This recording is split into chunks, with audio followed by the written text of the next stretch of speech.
Everything you're about to hear is for entertainment purposes only. Listen, have some fun, but don't ever do, believe, or promote anything they say. They're idiots. Guys, hold up. You should know, this ain't for everybody. Welcome to Savagely Loud.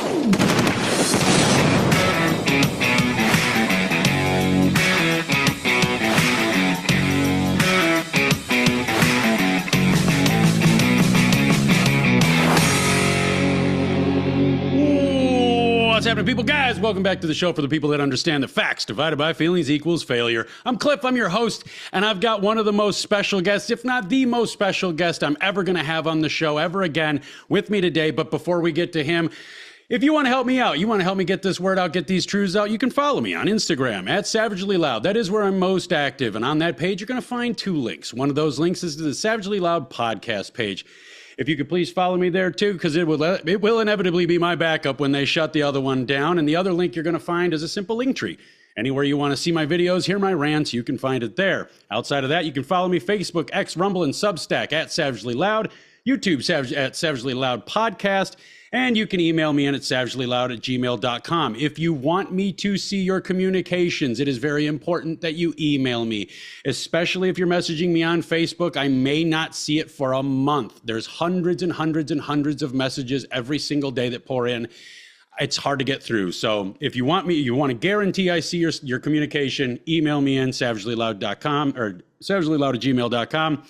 Last but not least, like, comment, and share. Don't forget to rate the shows. It really does help us all. Any podcaster, any broadcaster out there, it really does help us out getting into the algorithm when you rate the show and you give us a good review. So please do that. Without any further ado, let me introduce the debonair man you see on the screen. We all know him as Dominick Izzo. How you doing today, brother? I appreciate you having me on to the show that gets like 2 listeners. Thank you. Isn't that what your trolls say? You know, like, yeah, nobody fucking listens to you, dude. Shut the fuck up. Just turn it off. Nobody. Hey, by the way, gained another 50,000 followers overnight. Shut up. I hate that. Tell everybody where they can find you, because it's very important that they do, because we're going to get into what you do and why you do it, but it's really important that people follow you. So tell you can spell my name if you're from the Chicago area. It's like the old grocery store, Dominick, Dominick, Izzo, and there'll be one of many genres for you to follow me up on. If you like talking about corrupt law enforcement and how we fix it, you could find me there. If you're all about, Bruce Lee's legacy, and I hate Bruce Lee, martial arts, you could find me for more stuff. And then as of late, if you've got a wild hair up your ass to cook and bake and shit, go ahead. You can find me there as well, too. What? We started a baking channel. Yeah. That's fucking awesome. Oh, yeah. It's great. Awesome. It's not my kind of baking channel, right? Where you just sit around with a bunch of your buddies on the couch and get roasted. Funny you should mention that. I actually had a gummy for the first time not too long ago. I could not move. And when did you have the second? The last one was beginning of September, and it was so overconfident. Like, I'm gonna tell you flat out, it answered a question for me, because I felt for the longest time I felt guilty, because I've written 9 DUIs for people who have had cannabis, and for years I'm like, man, did I ruin their lives? Because I'm like, there was no visual, true signs of impairment, but the way the law reads, any amount of intoxicating compounds or drugs in your system is a DUI. So I would go up to people and go, smell weed in the car. Yeah, I go, how long ago did you smoke? 20 minutes ago, an hour ago. It's in your system, DUI. Well, the first time I know I did only a sativa strain gummy, and I tasted colors. It was great. I know. I found I started doing naked kung fu at the edge of the bed, and it felt like 3 hours went by, but it was only like 10 minutes, and I started doing naked kung fu again. It was good. It was a good time. And that was on 10 to 15 milligrams. So you fast forward a couple of months later, we're doing it again. And I'm like, I'm going to try again, 15 milligrams. I got nothing. Fast forward again, flat out, the wife goes, you need to do 20 milligrams. And I go, what? She goes, you're heavy. I'm not a big guy. I'm 5'7", but I'm 235 pounds. And she goes, you need stacked. Yeah. Well, the $70 worth of KFC we ate that night is the problem. So I'm like, all right, I got a ton of carbs in my system. We got KFC, we got the mashed potatoes, the wedge fries came back, all this stuff. And I'm like, we'll do 20 milligrams. The first 30 minutes, cool. 45 minutes, cool. An hour, awesome. Awesome. I am feeling insane. This is fantastic. Great. 10 minutes after that, Rachel, I don't like this. I'm face down on the ottoman of the couch, and I can't move. Now, the chain of events goes face down on the ottoman. I got my knees on the floor, and my face is buried into the couch cushion. I can't move. It felt like a gorilla was pushing on me. I finally managed to get to the floor, and then what was a 3-hour time span, I was able to crawl to the bathroom. I remember slumping over into the bathtub, vomiting up. I counted 8 hurls, 8 times to get up all the KFC, $70 wasted, and then finally passed out on the floor, got up, and then got to the bed, and that was it. When I looked at her the next day, I go, dude, it took me forever to go from the couch to the bed. I was like 4 hours. She goes, it was 20 minutes.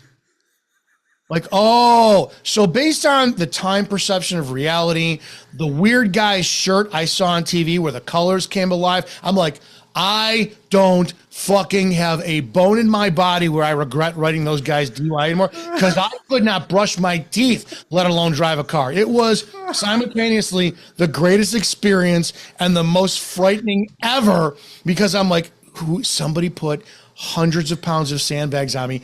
I couldn't stand up. It was awesome. See, and I'm the opposite with gummies. Like, they just don't do it for me. Like, I don't have whatever that enzyme is in my stomach to get you all fucked up. So, like, I got people around me, they'll eat 10, 20 milligrams and they'll be fucking whacked for, 3-4 hours. I literally ate 150 milligrams and I had about 4 minutes of like, I might be feeling something. Okay, never mind. It went away. That's insane. Yeah. That's insane. Yeah, 20 milligrams put me over the edge. And yeah, I'm going to be trying 5 the next time we do it. No edge. Because I didn't want to be that guy. Man, these gummies ain't shit. It was these gummies ain't. I can't move.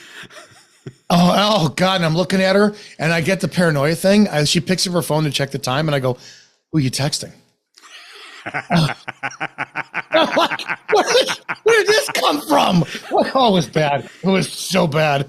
The last time I actually had a good experience with the gummy is when it's after I had my motorcycle accident and I had to have my right foot and ankle reconstructed, and I was laid up on the couch and my buddy Kenny brings me over a bunch of shit, and I told him, I was like, dude, you can keep the gummies. Thanks, man. I'll take the flour and whatever, but you can keep the gummies because it doesn't do shit for me. And he's like, these will do something for you. Just take half. Just take half. You'll be fine.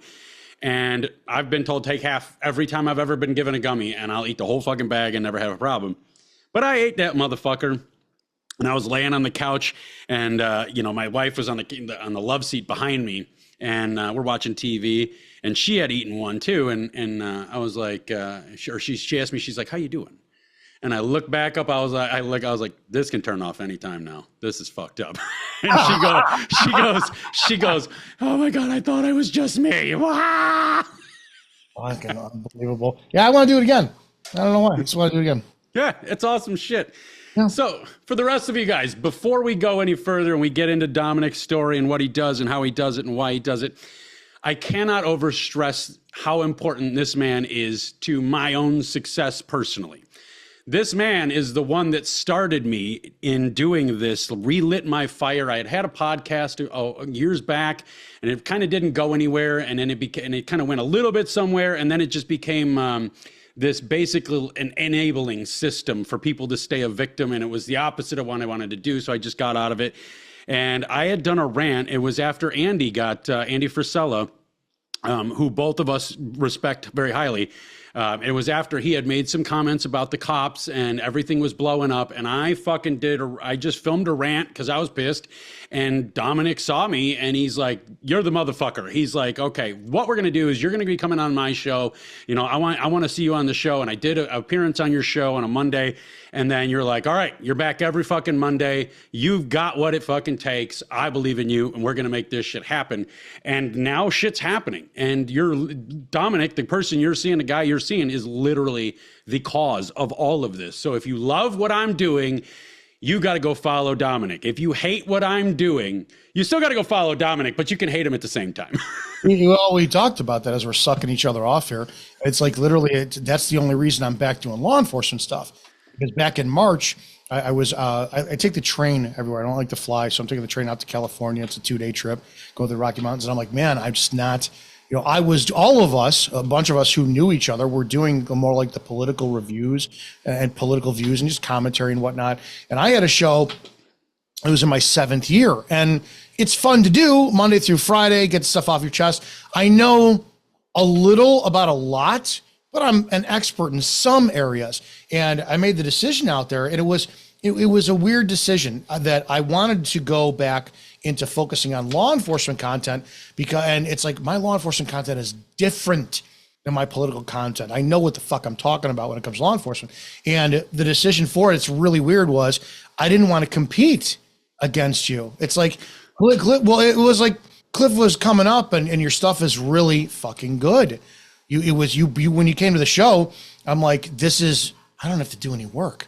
All I have to do is ask you a question. And we got an hour and a half filled all the time. And I'm like, all right, so if I'm in my lane and I support him and he's supporting me in his lane, that's what I have to do. So it was an awesome decision to go, if you're competing in a show, that I'm competing against Cliff for the same time slot or whatever, it's not the same. You're going to smoke me with the number. So I'm like, that's a no brainer. I'm going to step and go do what I do best. And it was an awesome, good challenge, right? It was the right type of competition that I needed. And it got me into this. And the next thing you know, I go from X to X times 100 on the law enforcement content. And that became the pure focus. Well, and that's what's amazing is because your law enforcement content, not only do you know this shit like inside and out, you've lived it, you continue to live it. You breathe law enforcement, respect for law enforcement, and that's why you do your content. And it's unlike any other law enforcement content out there. I know there's a lot of fucking guys out there that say, I'm here to hold law enforcement accountable. And then when you watch their shit, they always have this backhanded way of making excuses for law enforcement. And you don't do that. You truly do hit law enforcement with a ton of fucking bricks all the time because you have such a reverence for the profession and the responsibility and the duty of it that you bleed exhaustion and disgust with what it's becoming. I'm the only one who's calling for public executions for treason when cops are violating constitutional rights and people hate it. Well, nothing. We need to start trying criminally charging on a federal level. Cops are violating civil rights. And if they are found guilty, it needs to be capital punishment, death by hanging for treason. Yeah. That's 100% right. People are like, well, it's a little extreme. Are you kidding me? You give men and women badges and based on their discretion alone can kidnap you, put you in cuffs, all this stuff. Take away your food, take away your life. And you're going to tell me that the punishment for them abusing that shouldn't be the most severe on the planet? You're out of your fucking mind. Yeah. Well, you've got to be extreme. I mean, look at your content and look at my content because both of us fit in the same category of extremity. When people ask me all the time, and I get a lot of fucking communication. I get a lot of black men communication, not too many of the black women, but I get a lot of black men and a lot of white men and women communicating with me, Mexicans and all that. And they're like, but you're so extreme. And I'm like, yeah, but here's the thing. And I always say this, in order to get the truth out of people, you've got to have the conversation started. But in order to get that truth and that conversation started, you can only do one of two things.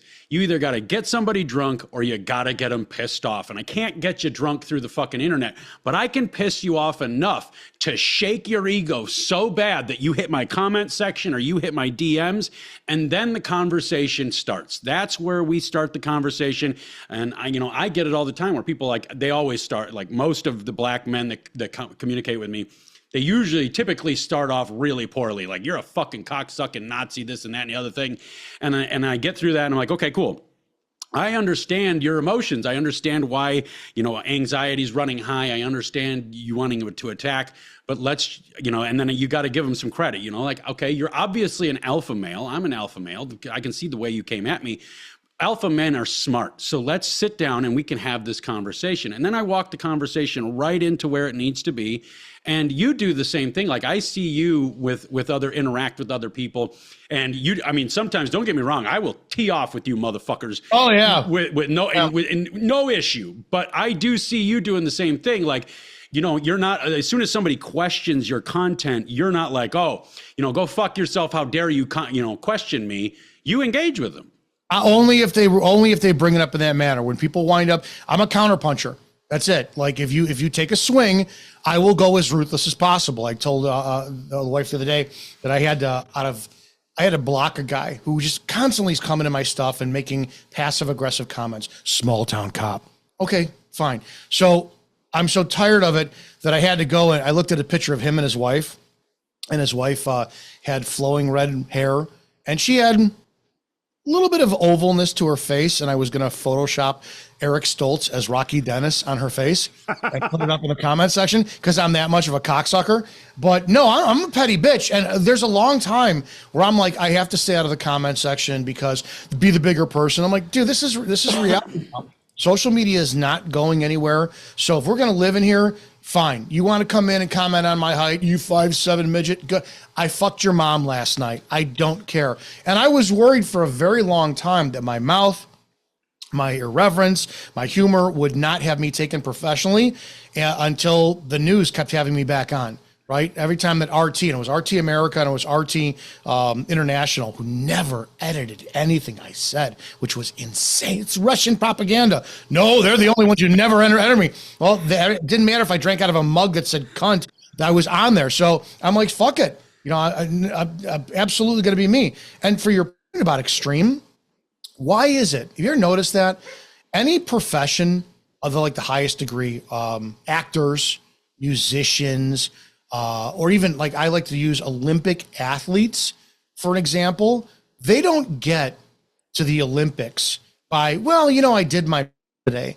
Professional guys who get in the NBA, NFL, MLB, they spend thousands, tens of thousands, hundreds of thousands of hours perfecting their craft. But when it comes to content where I'm talking about law enforcement, they need to score 100% perfect on their firearms proficiency, 100% perfect on the Constitution. Well, what? What do you mean? Well, if I'm going to do something, we don't do mastery anymore. We don't perfect a craft anymore. And people are it's Americans maybe. We're just so happy with, I did my best, which was the bullshit just do your best. No, you fucking do your best and don't do anything less than that. So I respect extreme. I think extreme, where somebody stands, and I can have an easier conversation with somebody who's extreme. Well, fuck all cops, they're all pigs. Awesome. You just told me exactly where you feel. I respect that. You clearly have some type of issue. And man, if we could have a dialogue, awesome. But I actually respect people who are extreme far more than those middle of the road walking motherfuckers. Well, the middle of the road walkers, they don't get anything done. They don't get conversations to happen. And when conversations do land in their lap, they don't know what to do with it because they're worried about, oh, what's Jill gonna think, or what's Dave gonna think, or what's Joey gonna think if they see this or they hear this, and blah blah blah blah blah. They're always clouded by all these other fucking virtue signals that are floating around in the air that they might be able to grab a hold of. And the pit bulls like you and I, we just go at it. Like, it's like, let's fucking have it. This is where we're at now. This is the room you've entered us into, and you're gonna fucking lose. It's the older I get, it literally is. I don't care anymore. I do not care about people and their opinions. It's like, I respect your opinion, but I should say, I don't care about their opinions of me. And it took a lot of beatings to be like, it really just doesn't matter anymore. You don't care. My favorite is when the people will DM me, and it's always women, oh, I'm so proud of you. It's like, I didn't ask you. Who the fuck are you? Or it's the people who I thought you were better than this. My new favorite is when grown men do this too. Women will do it. If I make a comment about women, I'll get, I thought you were better than this. Well, I'm not, Susie. By the way, go lose fucking 10 pounds on the treadmill. I don't give a shit about you. I have guys, men. I don't respect men who do this. Mike's stuff is public. All of it. You will see like my shirtless fat man tittied, hey, I need to lose weight pics online because I need to be accountable. And then you get the guys, men. It doesn't matter what content I do. They'll DM me privately. Hey, brother, which number one, I fucking hate. I don't know you. I'm not your fucking brother. And then they'll go off on some diatribe. I agree with you. This and that, blah, blah, blah, blah, blah, blah. And anybody who doesn't know me calls me Dom. It's like, you make my skin crawl.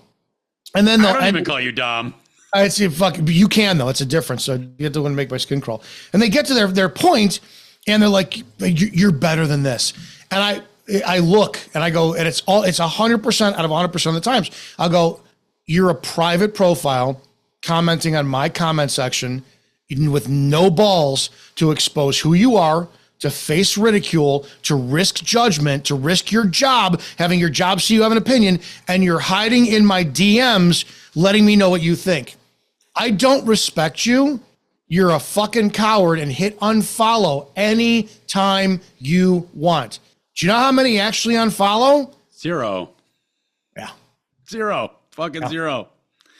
Yeah, that's how I gauge my respect level. Is I typically, every now and then, it's just like, it's a vibe. It's an aura.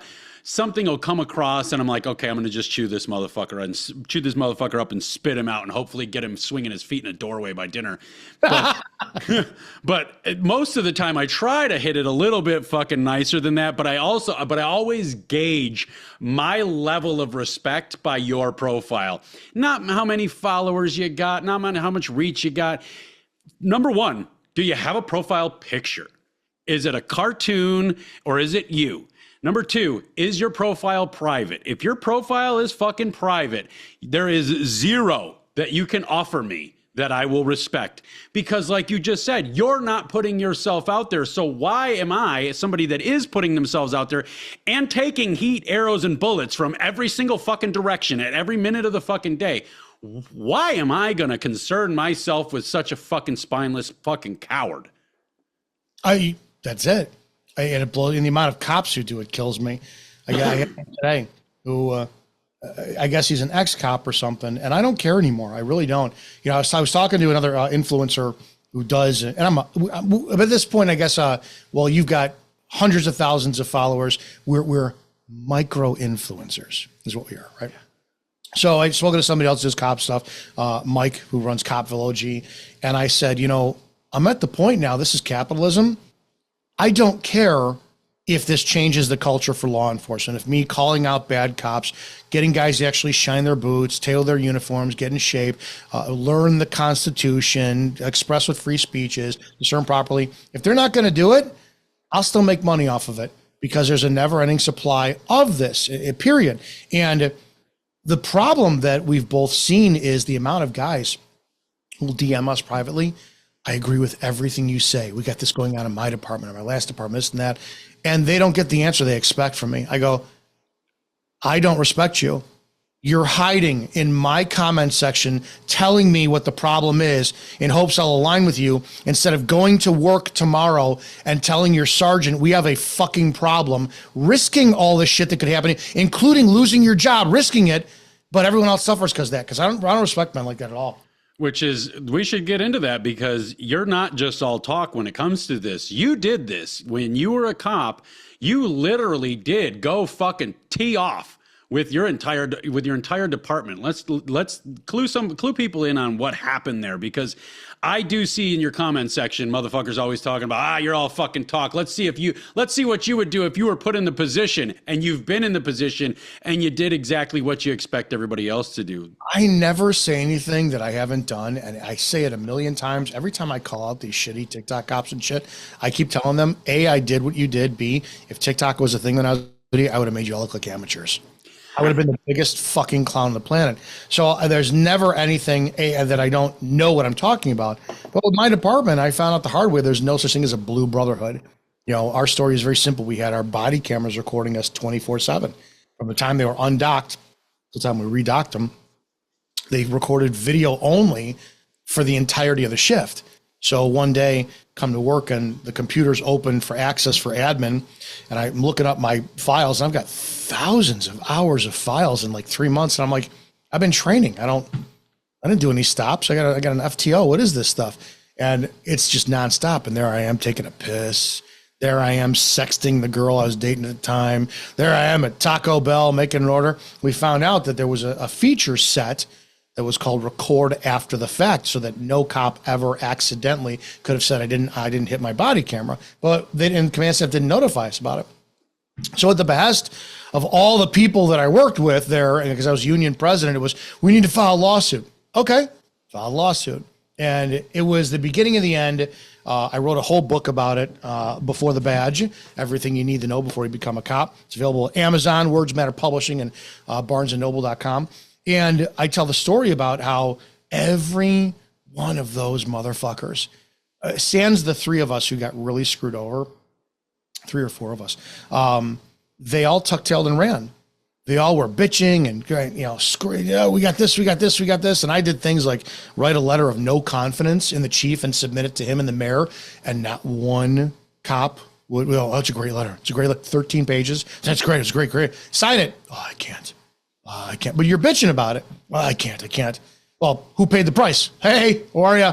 Good to see you. So yeah, it was a great learning experience that there is no blue brotherhood, that law enforcement does not care about what is righteous, that it's a business like anything else. And I learned some real good stories along that time. It was an eye opener, especially that no one hates cops more than other fucking cops.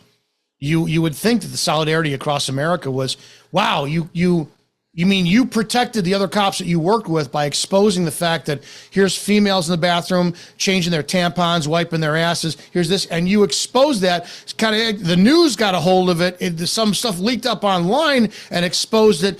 But no, it was, oh, you got fired. You're a fired cop. And I go, explain what I got fired for. Well, you're a fired cop. Finish the story. I'm reinstated too, cocksucker. So I've learned over the last several years. Because everyone goes, you're just bitter and jaded. And I'm like, take bitter and jaded and fucking quadruple that times 1,000,000. That's what I am. Because these all talk, paycheck fucking sucking, just losers who are on patrol, it never fails. They all sit there and they condemn me. And maybe, I can't say it never fails. It's happened 5 times so far. I had guys in my DMs go, hey, I know I was kind of talking shit about you a couple of years ago. But kind of going through what you went through. And I'm like, oh, hey, fuck off. Yeah. So I am a bridge. And I'm not a bridge burner. I will torch it, chop it up. I will take the ash, shovel it, move it as far away from possible. And then I'll stick fucking piranhas and sharks in the moat and set that on fire so you can't cross.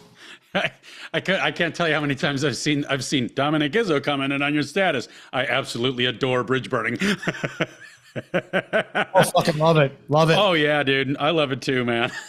Yeah, you're a grown man, right? No one has, but like I don't ever take the first swing. I criticize. Lately, it's been Grady Judd, sheriff of Polk County. I don't respect him because he violates the due process all the time. Goes up every morning and does his coffee and he holds up a mugshot. And let me tell you about goofball here who was caught doing X, Y, and Z. And I'm like, this is a massive constitutional violation. This guy hasn't even had a trial yet. And you're using your millions of followers' influence, showing somebody's mugshot, painting your side of the story. How's a jury ever going to find that person innocent? I do not professionally. I cannot stand him. I have no respect for him. And when I go in his comment section, I will say something like that. You're a clown for doing X, Y, and Z, blah, blah, blah, blah, blah, blah, blah, blah. I don't go, you're a clown. It's you're a clown for. Right. And not to mention the fact I punch up all the time. I never punch down. But no, that's a fucking lie. I punch down as hard as possible when I can. Yeah, I fucking stomp on motherfuckers down there. If you want to punch up, I'm gonna punch down. You can't let them grow, right? The weed must be stomped. But I guess my whole point is I'm getting long in the tooth here is that I don't respect people who out of nowhere have never had any conversation with me and then try to shit all over me. And then later on go, oh yeah, you're right. I didn't watch the whole part of your video. Guy yesterday, the one who sat there and said, he goes, oh, I didn't know that you were officer of the year. Tell us what years, how great you are. And then I show him the plaque. I'm like, well, yeah, it's 2003. And then he saw that and he comments back with, oh, great job. It's good to see you always backing up what you say. And I told him, suck it, Bill. It's like, fuck you. The damage is done. Yeah. Because you admit that you're sorry and you apologize. No, man, that shit doesn't change. Yeah, once you come at me, especially if you know nothing, if you come at me, expect me to come at you. And, and I do that with all the fucking dudes, all the people I went to high school with, right? And at grade school. And that's where I hammer at them on my personal page on Facebook, and that's where the, nobody's listening, all that shit comes from. And they want to punch up. And then they get mad at me when they're like, oh, just because you have hundreds of thousands of followers, you think you can just fucking walk all over me now? Yeah. Bitch, I have not even thought about you until you entered my comment section with your bullshit. And now you want to get mad at me just because I'm more popular than you and I can still kick your ass. Like, women are the worst. I am people like you sexist. I'm like, you're goddamn right I'm sexist. You friggin' you irrational females who come in and you go, oh, you've got small dick energy. And I go, it makes up for the 7 chins you have, you fat cunt. They're like, oh, I can't believe you said that. You shouldn't. I'll say it again. Which part don't you? So yeah, I love going after women. Oh, you're such an incel, insecure, whatever. As I'm eating sushi off my wife's hot ass that night, yes, I'll be looking at your stuff going, you seriously smell like diesel engine fluid and fucking unwashed homeless man's feet. Ugh. I hate it. And your wife is fucking hot, just so everybody knows. She is. Yeah, dude, it's absolutely fucking crazy. And it's like, and then if I try to have a conversation with these people, I'm like, I had one guy and I was like, you fucking hated me ever since 3rd grade, but you still will not unfollow me. You still will not stop looking at my shit. And every single time that there's some slight little bit of wiggle room where you can edge your foot in there with a gotcha moment, I slaughter you. I fucking decimate you every fucking time. And yet here you are. That makes you a super fan. If you're watching my shit religiously, trying to pick it apart, that means I own every bit of your fucking mind. And if that's the case, if I own every bit of your mind, I don't care about your opinions because I already know them. I try to think because it is the same. It's under 100 people are the same ones who will make the same comments. And I had to ask myself, have I ever done that? Have I ever been obsessed about anyone's content where I've been so disturbed, my emotion and my state and my peace has been disturbed that I have to go hate comment? And I know maybe once or twice I've seen female cops and they're influencing crap. And I've commented, this is an embarrassment, blah, blah, blah. And then I have to catch myself going, okay, you said it, done. I've never multiple, hey, let's go see what Cliff is doing today so I can go shit in his comment and wait for you to fail. And not to mention the fact, I can't say that I've ever been jealous of somebody who I couldn't stand that was more successful of me. And there's been those people that I've seen them climb and I'm like, fuck. And it just makes me go, I got to outdo them. Because I don't think as much of an asshole as somebody is, and yeah, there are some people I would love to see just have the worst case of AIDS possible and die of every fucking disease out there. After their wives get hit by fucking trucks and their kids turn gay and leave them. Oh God, I hate people. I can't say I ever want to see somebody fail because I know karma's a real thing. So it's all right, be careful. I actively pray for people. God, I hate this person. I want them to contract just syphilis and bleed out their fucking eyes. Well, you know better than I do, so help me. And then I try to move on, but I've never really held on to that hatred. Maybe it's because we have too many people to focus on. Maybe we have so many haters. I can't just give little Jimmy the bastard all of my attention that day. I have to save some for this jagbag over here and whatnot too. And Susie, who's a cunt. I do. I got this one guy on Facebook. I've recently stopped, but I call him Dr. Pigfucker. And he's a black dude, and his name is Dr. something or other. But he comes into every one of my fucking comment section. He would come into every one of my fucking comment sections and try to rip me apart. And then I'd fucking chew him up and spit him out, chew him up and spit him out, chew him up and spit him out. And he would just keep coming. Well, I started going on his page. And I was like, wow, you've got 19,000 followers, but the highest amount of reactions you have on a single fucking post is like 18 fucking happy faces. So you bought your following. And then every fucking day I would go on to his every fucking post. So you bought your following. Maybe you'll get more than 6 likes. Maybe you'll get more than 7 likes. Hey, if you buy real people to fucking do this, you know? I found, and I was just thinking about it now, I know that I was like this, and maybe that was it too, is in when I was really in the martial arts forums years ago, like it's 2010, 2011, like that. And I would find myself arguing with people online about some stupid thing that to this day I don't remember. And I remember the day when I knew that online was the biggest waste of time was I'm arguing with this guy about some ridiculous context of a hand movement or whatever. And we're arguing back and forth, and I'm hitting refresh every time to pop up his comment, and then all of a sudden he doesn't comment. I gotta wait. And I'm like, oh, this motherfucker's in Europe. He's asleep. I waited 9 hours until that guy woke the fuck back up to continue the argument. And I went, I am officially a loser. I can never, you fast forward, I don't remember what that argument was even remotely about. And I got to go, does it count for anything? So that's my headspace now.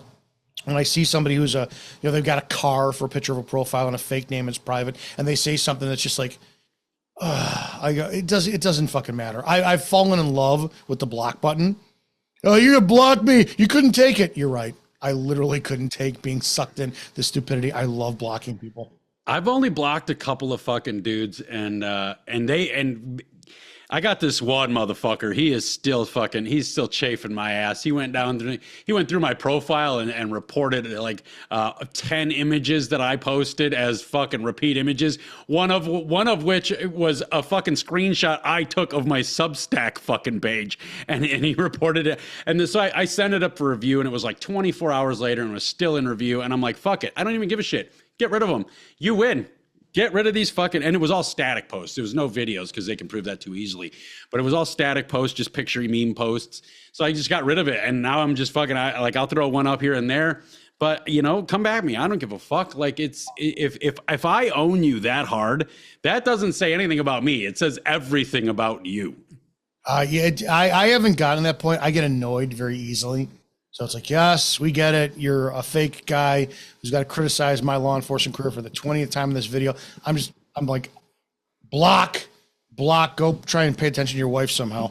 You know what I love doing is unhiding. That's my crack on fucking Instagram and Facebook. Hiding their comments? Unhiding the comments, because Instagram and Facebook, they seem to want to hide a lot of comments on my shit. And they usually are the people that disagree, and they disagree in the most radical fashion, but also the most idiotic fashion. So I unhide that motherfucker. Let's everybody see that shit. And then I'll comment on it. I'll be like, all right, well, let's see what the people think. And they just get chewed the fuck up. Like, I seriously typically I try to get into my comment sections to interact with the positive ones, because most of it is positive now, because the way I do my shit, I don't train people to come at me. And that's like what I made a video about it not too long ago about, this replying to comments where, you publicly reply to this comment with a reel and you're like, this fucking guy, and you got your finger pointing up at the box. I don't do any of that, because for me, all that does is teach anybody that wants to fuck with you harder, because you eventually will give them some airtime. And every time that happens, those people grow. I'm not going to provide you that platform, but I will chew you the fuck up to the point where you want to hang yourself in the fucking DMs. I got to the point where I will screenshot like their picture, and I'll get my best your mom joke out. Like some cop yesterday sat there and said, we were talking about the guy who sat there and said, what officer of the year you were. And I said, something about my haters. I'm like, God, keep sucking my mule. So another cop sat there and said, oh yeah, funny. Well, you got the mule right. Mules are infertile. So I had a screenshot and put up online, shows picture, said, it's a good thing I'm infertile. Otherwise your mom would be pumping out your siblings left and right. And I love doing that shit. And I need to have like a coffee table book of my your mom insults because they never get fucking old. And guys get so irritated at it. It's insane. Me, I love when guys are like, do your mom, I'm like, is dead and I couldn't be happier. Thank you, God. So I told one guy, I said, he said something like, you couldn't be me even if you tried. I said, I would rather suck 1,000 dicks in a church parking lot, kneeling in a pile of my mother's ashes than even think about being you for 10 minutes. And he didn't know what to say. Oh my God. I fucking. Oh. So what I think what we should get into is this, because your comment section is on fire all the time with your, like you said, local cop. And for me personally, I have 100% respect for the position, the duty, the responsibility, the danger. I have at this point in my life, zero fucking respect for the people that do the job. And everybody in your comment section seems to be almost the opposite. Like they only want to respect the person, but they don't want to talk about the position. They don't want to talk about the duty. They don't want to talk about the outward vision that portrays to the populace of the wherever they are a police officer at, and what that does to the morale of the community. Let's talk about because that's the big argument. City cops are the real cops, and suburban cops aren't the real cops.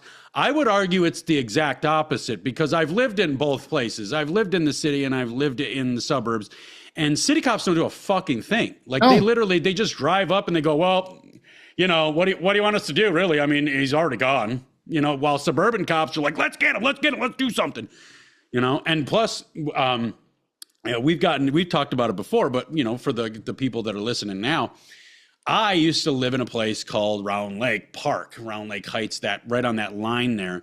And that's where you were a fucking cop at. And that area is absolutely filled to the top with fucking Latin Kings, right? Oh, people think there's no crime that goes on in that area. Yeah, that's what it is. I get that all the time. I just look at the crime statistics and you have no crime in that area. Cool. Awesome. Whatever you say. Yeah. I can't stand the whole, city cop. I had a guy last year, Chicago police. And of course his private profile, and he's got his profile, him, backwards hat, sunglasses, vest, and he's holding an AR-15, like complete douche. I've been on Chicago PD SWAT for 15 years. I've been in this for this amount of years, and blah, blah, blah. And I went right to heyjackass.com. Yeah. Those who have never seen heyjackass.com, it is the most comprehensive, most well broken down statistics of violence in Chicago you'll ever find. You will see the location of how many people are shot in the leg, the torso. You'll see that the average. And I pointed out, well, okay, so you've been a cop for 15 years. Here's the last 11-year statistics. There have been 40,000 people shot. There have been 11,000 people that have been killed. The success rate in closures, 15%. And I went on all this. So I said, you're basically telling everybody that you're a big bad Chicago cop, but you get paid to do nothing because nothing ever gets solved. I have a love-hate relationship with Chicago because I respect what they go through, but not their fucking attitudes. They're some of the worst human beings on the planet because they think, I'm a CPD cop. It means fucking nothing to me. They drive like assholes. They're so entitled. You get a shots fired call. 50 will show up and stand around and do nothing. They had a guy who stole an ambulance a couple days ago. And the guy's driving it's a war zone. He's crashing through cars, this and that, blah, blah, blah. He gets out of the car, one man, 30 fucking cops in a pig pile to take him into custody. It's like, wow, 30 of you. They are the CPD, NYPD, LAPD, the bigger agencies. It's a Band-Aid on bullet wounds, and they know it. The smaller agencies, most of your cops, you're talking like guys who work for county, where it's a domestic with weapons, and your backup is 45 minutes away. It's by yourself. Small agencies, well, there are times where there's only 2 of you on duty for a town of 7,000. 5 of you on duty for a town of 60,000. And you are the evidence tech. the booking officer, the juvenile officer, the detective. You play all those things. You know, in bigger agencies, no, you show up and you stand around and drink coffee. I don't have respect for the bigger agencies. I do have respect for the bigger agencies. I don't have respect for the idiots who think that because NYPD Blue or Chicago PD or any television show features what law enforcement is like and just grab a phone book and beat a confession out of fucking people. It shows the illusion of the bootlickers out there.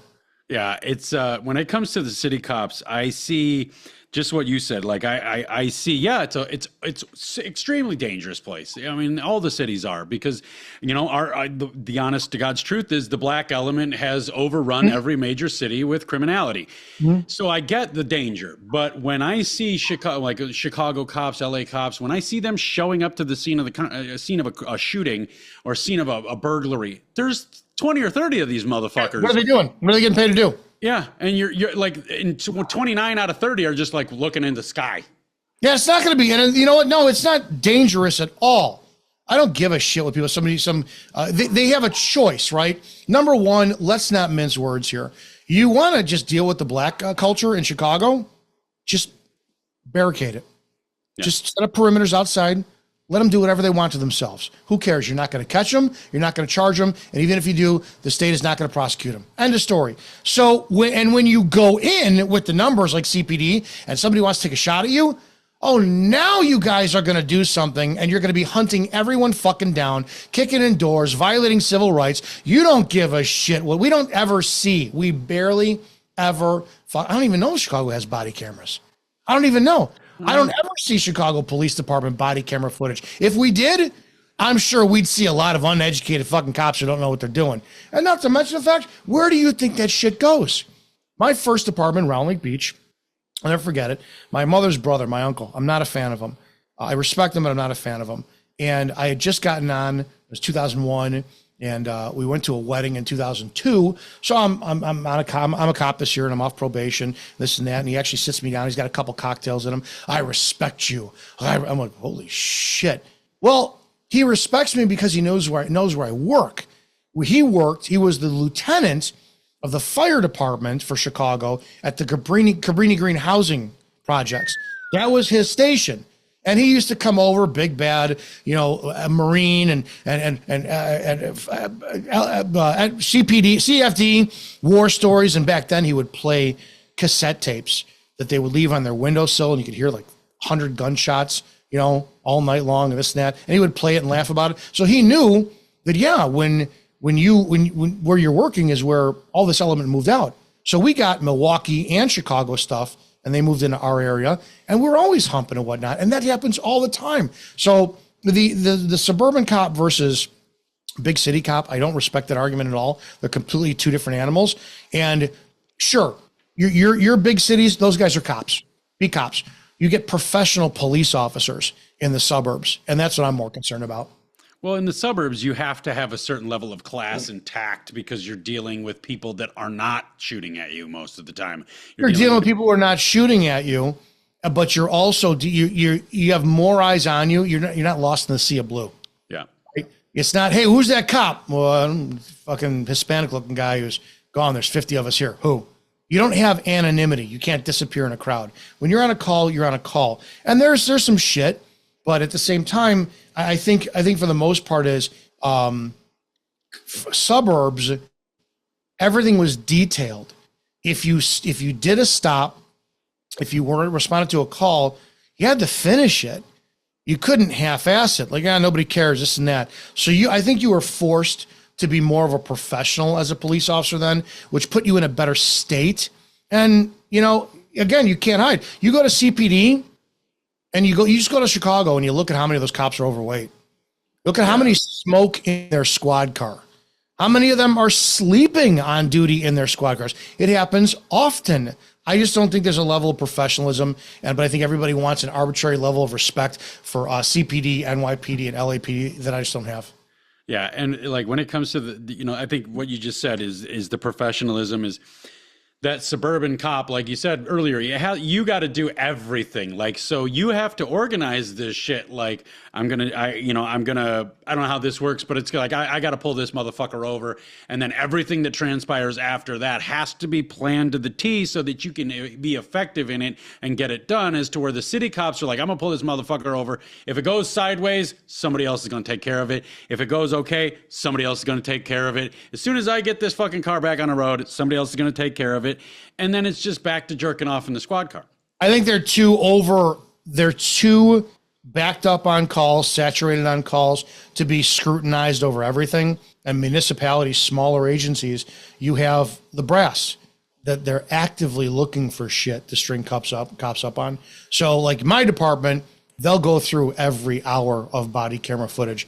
CPD, it may take them years to go through whatever their shit is because of the volume of their calls. So I think that it's definitely municipal local cops or suburb cops are more scrutinized because they got their command staff just fucking bean counting everything. And I don't think CPD has it on a level. Well, and also too is in the suburbs, it kind of comes back to that anonymity thing where you always have the spotlight on you, and it's typically by a bunch of fucking Karens. Like, the Karens in the suburbs love to come out of the woodwork and try to fucking persecute a fucking cop that somebody told them did something wrong, as to where in the city, that cop does something wrong, and then boom, there's a scandal somewhere else. There's, the mayor's up to no good. The alderman did this. The teachers union head did this. There's always something that can come down and bury that story and get rid of it. Not to mention like the volume of complaints, and too, you got COPA. What is it? That's not Citizen Office of Police Accountability or Civilian Office of Police Accountability. I think they probably have to have just, at this point, maybe 1 million complaints on cops all the time. And I know they don't do shit. I had a legitimate complaint against a CPD officer who was trying to fuck with my livelihood, using her position as a cop to get me separated from a business that I'm involved with. I took it to COPA. I said, fuck this. This woman's using her title as a Chicago police officer to get to screw with my money, which is in direct violation of policy. They don't care. They don't care. So it's like, okay, I get it. You're oversaturated, whatever. But yeah. If it was municipal, you're looking at, well, there's a complaint. How can we fuck you over with? So I think they're two different animals. I think it's, and that's like reminiscent for me of teachers, because teachers are above and beyond all people on this fucking planet that I don't like is teachers. They are at the top of that fucking goddamn totem pole, because teachers, the cognitive dissonance is so fucking real with teachers. They say, "Oh, it's for the children, and we're the builders of the futures," and blah blah blah blah blah. But then you're treating the kids like shit. You're going on strike because we had to work 179 days this year. That's bullshit, and we only got paid for 365. Oh my God, that's bullshit. How am I supposed to afford the top of the line Beamer on $65,000 a year for 179? I fucking hate teachers with a fucking passion, but they are very reflective of cops. Like the cops, like you were saying in their departments, if something's going wrong, none of the cops, they all know what's going wrong, but nobody says anything. That's teachers. I get them all the fucking time. Anytime I fucking make a post about teachers, I am guaranteed to have at least 12 to 15 teachers in my DMs saying, "I totally agree with you. It's so wrong. It's this and that and the other thing, but what are we supposed to do? How about stand the fuck up for the kids, for the future of the country, for the parents of the children that you are tasked with watching all day or with educating all day or their whole lives, and actually do something to stop it." If every single fucking teacher in America stood up against CRT and the fucking Obama plan where 2 + 2 = 17, all of a sudden, if every single teacher in the nation stood up against it, there wouldn't be a problem. They would repeal that shit right out of the fucking gate. But the problem is every single fucking teacher goes, I don't agree with this, but it's a pretty cushy job. I got a nice office. I only have to work 170. I get summers off. I get paid all year. I get all these benefits. And I have the benefit of being able to be virtuous on camera by telling everybody I'm a teacher and I'm doing everything for the future of our country and the world. We saw that same thing with law enforcement in 2020 with the lockdown. it was insane. I used to ask questions on my social media, and I knew when I knew there was a problem with law enforcement was the first time I ever asked, hey, how many of you out there issue your traffic citation off of the verbiage and the attitude of the driver? Oh my God, countless cops. Of course I do. I got to teach them a lesson. This and that. And I would go, did you just publicly, it's a public page. You just admitted that. So if a lawyer sees that you acknowledge, and cops still do it today. Yeah. Anybody ever wants to see how lost law enforcement is, ask a cop or a bootlicker, somebody who supports the police without thinking for themselves. Do you support police writing people citations based off of their attitude? And you'll see people all over. Like, of course I do. They got to learn. Well, it's not the job of the cops to learn or teach people that. It's the court's job. Anyways, it's a violation of free speech. I started asking how many of you are choosing to enforce these mandates. Oh my God. Izzo, you're not a cop anymore. You don't know what it's like to have to worry about paying your rent, your mortgage, and feed your kids. I'm like, you didn't just put that fucking online, did you? It's like, holy shit. If cops actually believed their bullshit and they honored their oath, the lockdowns would have never happened. No. Because the only reason people obeyed lockdowns was threat of cops showing up, not politicians, not your favorite governor or this guy or that guy. It was, you were afraid not to wear a mask. I wasn't. Fuck you, I never wore one. You to go to the grocery store and you were worried about the police being called. That was it. And getting in a confrontation with the store clerk or something. And if cops had just said, no, we're not following this, there would have never been a lockdown. So now when you fast forward, people are like, dude, this new Muslim mayor who's a socialist in New York, there's going to be a flood of NYPD cops leaving. No, there's not. No, there's not. These good old boys proved they would rip people out of churches and gyms for the paycheck. You're going to tell me now that somebody who doesn't support their political ideologies is now mayor, they're going to give up their $130,000 a year job that they just turned corners on to do what? They've been there 5, 7, 15 years, and all of a sudden now, because they don't like to do, no, we've proved that they are, yes, sir, I will do whatever you want for the paycheck. They're not for we the people. So it blows me away, just like with teachers. If cops actually believed in the oath they swore, we would have never had a lockdown. And people should see the next time something on a global scale happens, don't look to your police. Don't fucking look to them at all. They 100% will turn their back on you. Yeah, because the cops used to be, at one point in time, I would even say when I was a kid, I'm 43, so, in the 80s and even in early into the 90s, cops seemed to be what they were supposed to be. They were the buffer between the tyrannical arm of the law and the citizens. They were the person there to make that judgment saying, no, that's unjust. We can't do that. That's against the law. And now it's like, they do whatever the fuck they're told. I mean, how many videos have we seen of them beating on old women in the fucking street because they were outside during COVID? Fuck all you the guys. Time. And it's COVID was 5 years ago and we still have it now. Again, you have, and the amount of people who support them. One of my new favorite things to shit on is this freedom of speech doesn't mean freedom of consequences. We saw liberals, of which both sides, conservatives and liberals, I think they're both fucked. We see liberals, I don't know, 5 years ago started that cancel culture shit, right? Mm-hmm. You can't say that. We're going to protest outside your job and get you canceled.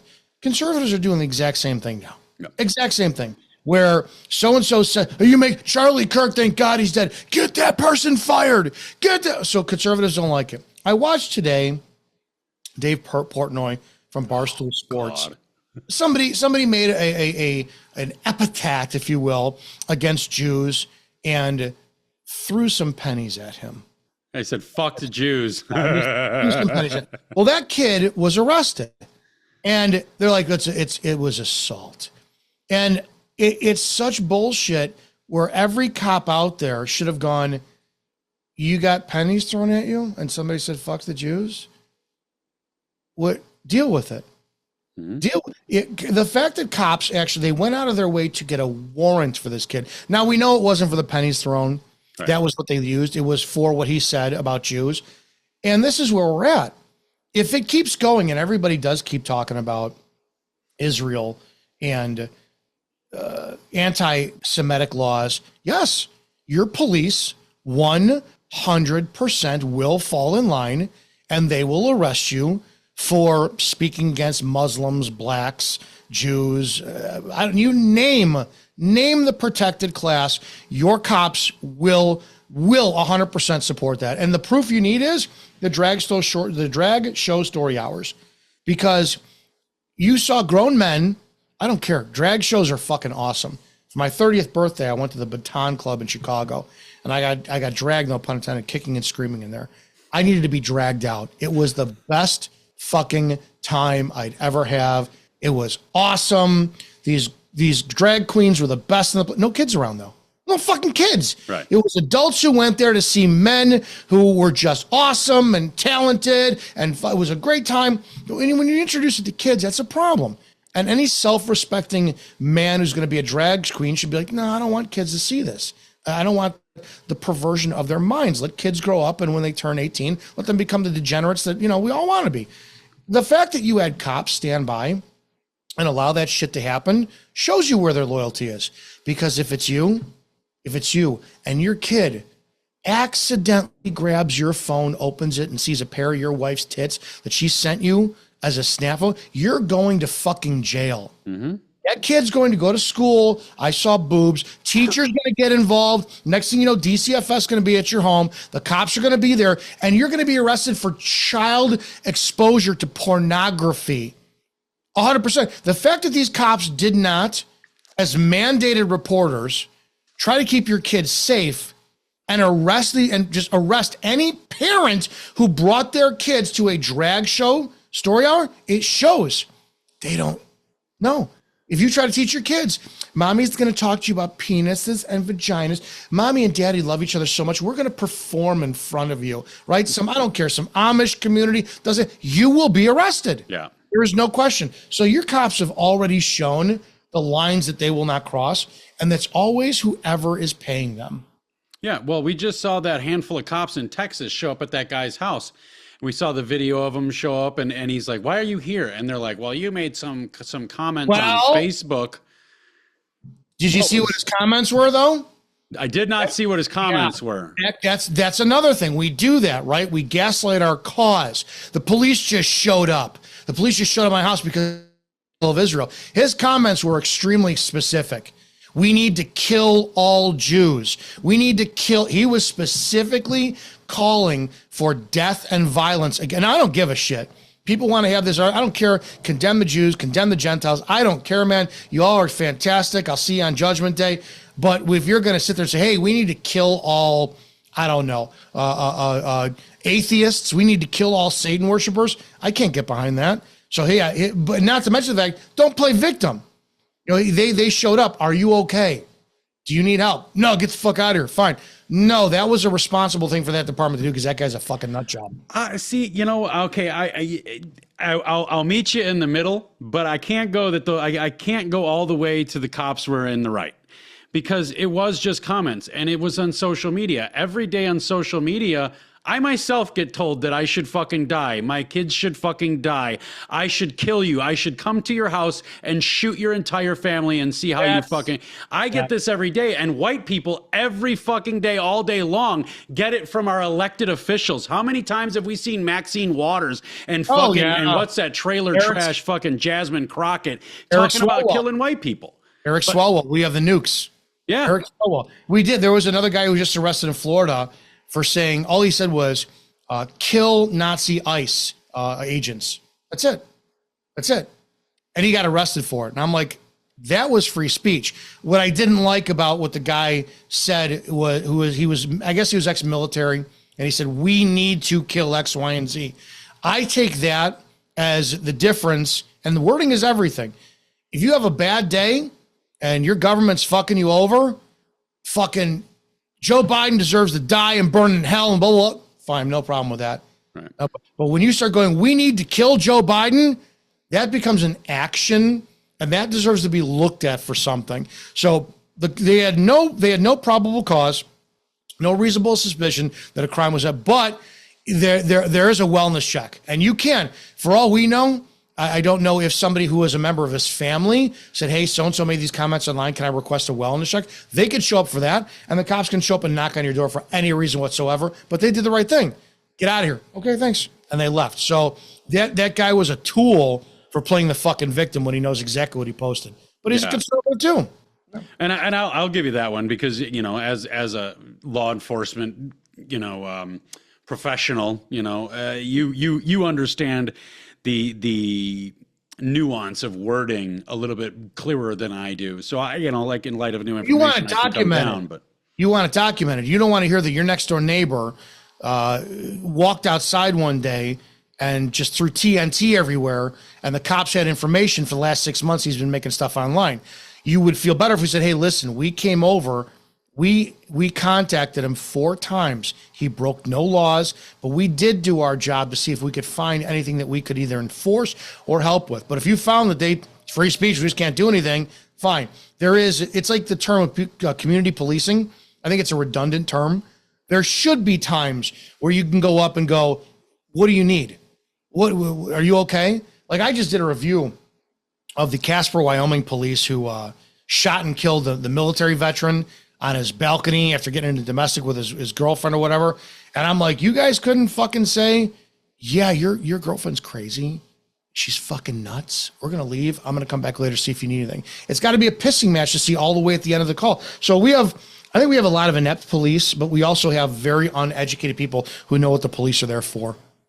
Yeah, that I think that's a key factor is we have very uneducated people, and we can just stop it right there because we have very uneducated people, and it seems like the most uneducated of society have the most to say. Even myself, I see videos and you and I have discussed some of these, even on your show and in private, where what do you think about this stop? And I'm like, fucking dude was being a dick, and then you clue me in, you'd be like, all right, but this is the issue with this. The way it played out, this is what made the cops wrong, or this is what made the driver wrong, or this is what made, everything happen the way it did. And that's why I pull back. Like a lot of the times when I see, no matter what it is anymore, I see something happening, if it's not pretty damn blatantly obvious what's going on, I hold back. I just kind of hold the reins and I just wait and I sit on it, and that's hard to do. Yeah, well, and it's a lot. I've been noticing myself do it more with politics. I was all about Trump for the second term. I don't know what the fuck happened between the first term and the second term, but something happened. 50-year mortgages and 15-year car loans. Yeah. Oh God, yeah. And now it's now everything he says, I gotta hold back. Even if it's great, I can't be like, oh, this is fucking awesome because I know it's probably bullshit.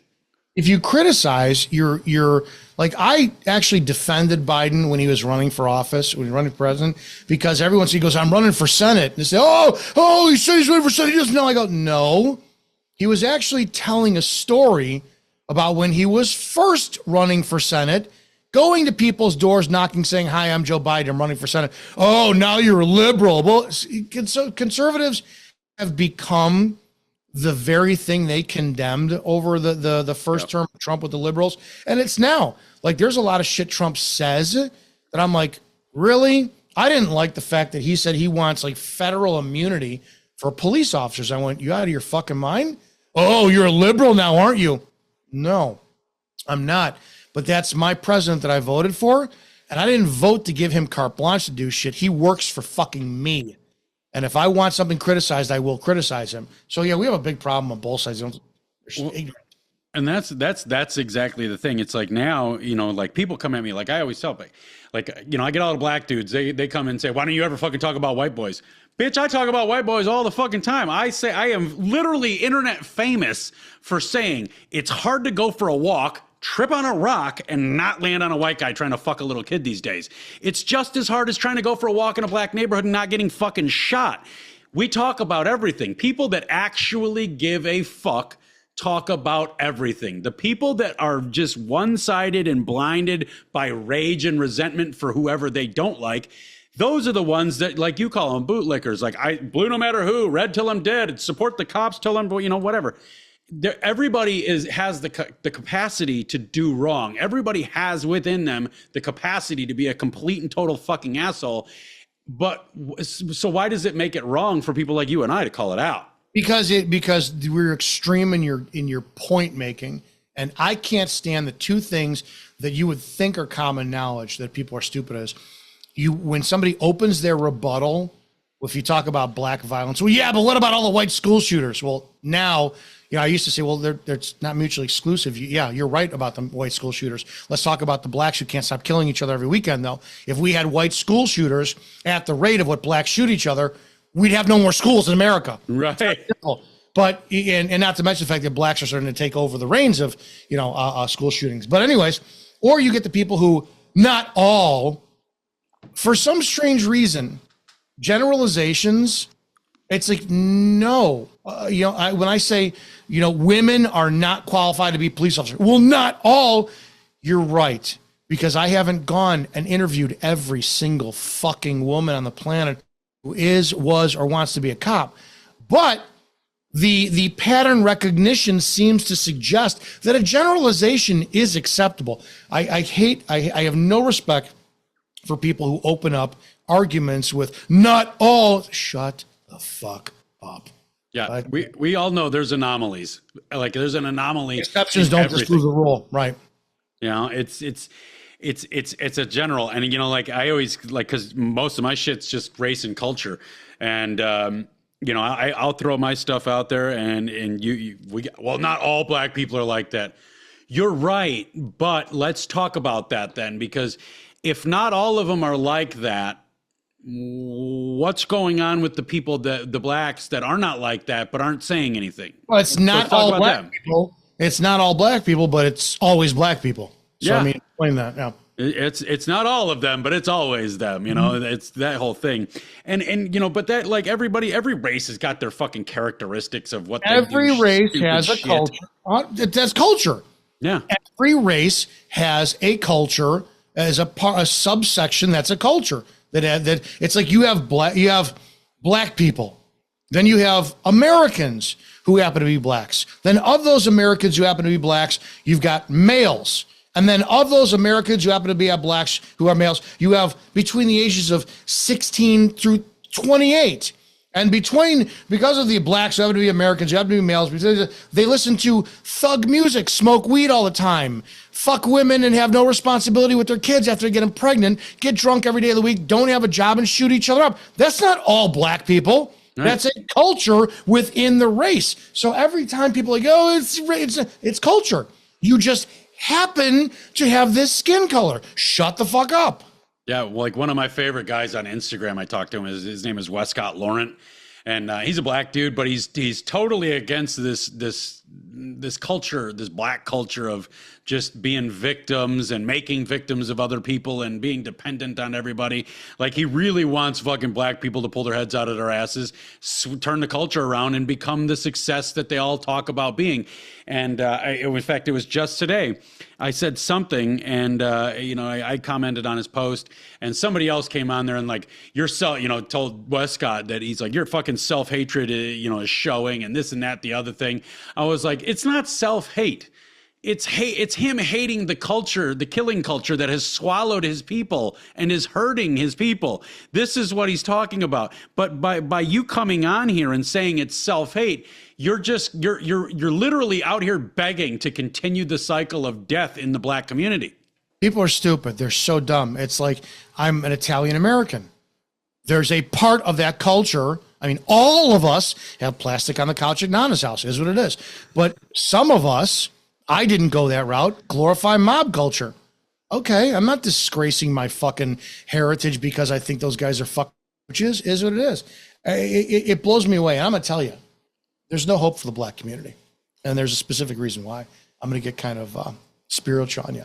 I think 100% I've publicly said this before, and I like opportunities to say this every now and then. The black community's fucked, and here's a specific reason why. Have you ever seen more outwardly expressive, joyous, celebratory church worshipers than blacks? No, not one. There's nobody that celebrates them harder than that. I don't care. Filipinos, you got the Catholics who are Hispanic, all that. You will never see a culture that praises Jesus Christ harder, with more passion, more. They could shoot each other on the fucking Friday, Saturday night. Sunday, they are all, the Holy Spirit is taking control of them like you have no fucking idea. I honestly think it's no fucking joke. I think Satan hates that so fucking much that he pollutes their culture with more temptation than any other one out there, which is why their behavior is so irrationally, inexplicable, crime-ridden. I think that they have such a problem with their criminal behavior because they are so demonically influenced because Satan fucking hates them more than any other culture out there, period. I could see how that's true. And then, you know, like, you know me, I struggle with religion and spirituality, and I'm not, you know, I don't know anything about none of it. And even just what you said, like even not knowing how much I don't know, I could absolutely see that because I've seen the power of deities in my life, whether you call it Jesus, whether you call it Odin, whether you call it fucking, you know, whatever the fucking the Muhammad, whatever you call, I see the power of deities. And if I can see the positive power of deities, obviously there's always a balance to that. And then you see the negative power of whatever deity is the opposite. I could totally fucking see that. Like I could totally. That culture's fucked. You ever sit there and the black community is hilarious because I said this a million times. You will never experience a hug from any fucking race or culture on the planet that of a plus 60-year-old overweight black grandmother. You will never feel, you could be fucking off the boat from some other place, fucking grandma so-and-so who's got all her grandkids and she's black and she's older and she's large. You will never, she'll love you more than your own mother. Yeah. Insane. I'm telling you, I think that because that culture has that capability, when you get people of the blacks who are over 35 and they're worldly and this and that, you're never going to feel more warmth than any other culture out there. I think they're more targeted on a spiritual level by demonic influence, and that's why their youth is so out of control. Yeah, the black grandma thing hits hard for me because that's when I was, you know, when I was coming out of being a neo-Nazi, racist, skinhead, however the fuck you want to call it. When I was coming out of that, I had to, like, I didn't have anybody to guide me. Like, I never had anybody in my life to guide me, really. So I had to guide myself through every transition I've ever made. And I started looking at it, I was like, okay, so what can I do to unlearn what I know now and try to learn new things? And that's what I did. That's who I seeked out. Black grandmas. I talked to black grandmas because I wanted for first and foremost, I wanted the older generation because I knew the new generation had never suffered any of this shit. They were just using, you know, old rhetoric to play the victim card. I wanted to talk to old people that had suffered some shit in their time. And I always ended up with black grandmothers. And I'll be honest with you, like, they're hugging machines. Like these bitches are fucking hugging machines. And when I first started into my journey out of being a Nazi, I was grossed out by the amount of physical contact that black grandmothers seem to want to have all the time. And it's not fucked up. It's not sexual. It's literally just a human heartfelt compassion for fellow man. And that's really one of the biggest things. It's so crazy that you fucking mentioned that because that's one of the biggest factors that brought me out of, you know, Nazism and all this other shit back in the day. Is black grandmothers and those fucking hugs. I say it all the time. I can't stand it. Everyone's like, you're racist, you're this, you're that. Let me explain to you. Because I love the internet because it's forever and my shit has been out there for years. I'm racist, right? Because I've said flat out what I just said. I've said it many other times before. All right, I hate the subculture of the black community that has the biggest lack of impulse control, and they're savages and they're animals and they offer nothing to society. And we as a country would be better off if they were all transported back to some other fucking African continent, whatever, hut to learn how to behave. Keep everybody over the age of 35 who is black and has gone through life and actually contributes to their neighborhood and understands they're a different fucking culture. They are the most amazing culture. I may deport every fucking illegal guy, but I'll also tell you that the Hispanic community, oh my God, I love them. It's their little bastard fucking anchor baby kids that they've had here that are the problem in America. The moms, the dads, the abuelas, the ones who are there actually keeping the household, they're fucking incredible. All these gays and these trans and all this. You let's talk about the two groups of people who are probably the best fucking times you'll ever have in your life with. You ever want to go and you're in a depressing mood, whatever, go to a nightclub. If there are fat black women there, you've hit the fucking jackpot. Ready to dance and have the best time ever. If there are flamboyant, over the top, faggot homosexuals, you will have the best fucking time ever. No, I'm not racist. I'm not sexist in that capacity. I'm not homophobic. I'll point out the problem of your fucking culture because it's true. So the two things can exist at the same time. I hate people who just don't understand that, and they have to play poor victim. Poor me, poor victim. Shut the fuck up. That's my stance. Yeah, that's the gay community. I've never had more fun in my life than hanging out with dudes that are just out. Like, and I don't mean like I don't like the ones that have to throw it in everybody's face. Like they're also almost like the newly sober drunks, like they just came out and they've got to let the whole world know because it's okay. I just like the fucking ones that are just them. I love the gay men. The gay men who are so flamboyant, they know nothing's ever going to happen, but motherfucker, they want to suck my dick so bad, they can fucking taste it through my slacks, and I'm like, it ain't going to happen. It ain't going to happen, but, let's go fucking, they are so fucking fun, it's ridiculous. Yeah. But yeah, there's a lot of problems in that culture too, so every culture has problems. That's exactly it. It's every culture has problems. And that's when, like I deal with primarily racial culture and race relations. You deal with cop culture, which has giant amounts of its own problems inside of its culture. We need people like us. We need more people like us to talk about the issues that are in the culture, because here's my stance on things. Like a lot of people, most people call me racist. I don't give a fuck. They say I don't like black people because I talk about the problems in the black community. I talk about the black community, the problems in the black community, because it's worth saving. I like African culture. I like all the colorful shit. I like Zulu type shit. When I watch Zulu documentaries from the tribal cultures and all this other stuff, I like all of that. I do.